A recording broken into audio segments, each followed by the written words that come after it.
Hey gearheads, hey, I bought an M37 a couple of years ago and was going to restore it, but the flathead 6 motor was seized up and rusted solid. The transmission had chunks in it.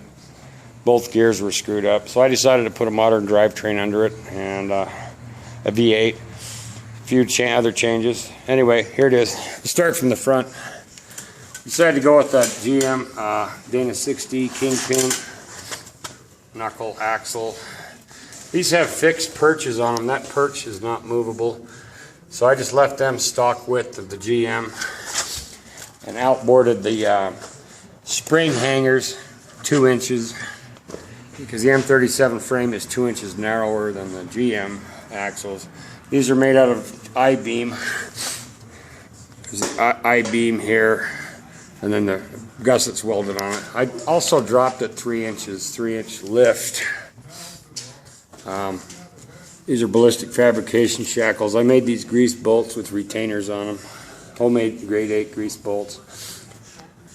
That's about it. Oh, I added this cross member onto the spring. What are these?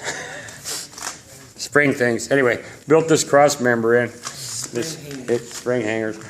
This hitch is I'm losing it. Okay, we're gonna hang a Ford Bronco 79 Bronco power steering box here. This is through bolted on the frame, gusseted inside. I think there's gonna be a lot of flex there, so we put another cross member here, 2x2. These are the motor mounts, hot rod mounts for the V8. Stock shock mount location. Cross member for the. We're going to run an SM465 4-speed tranny to a divorced MP205. We stretched the cab 8 inches. There's the 5th and 6th cab mounts. Had to do that. My knees hit the dash on the old cab. We also dropped the rear. 1 bolt hole. That's a great big chunk of I-beam.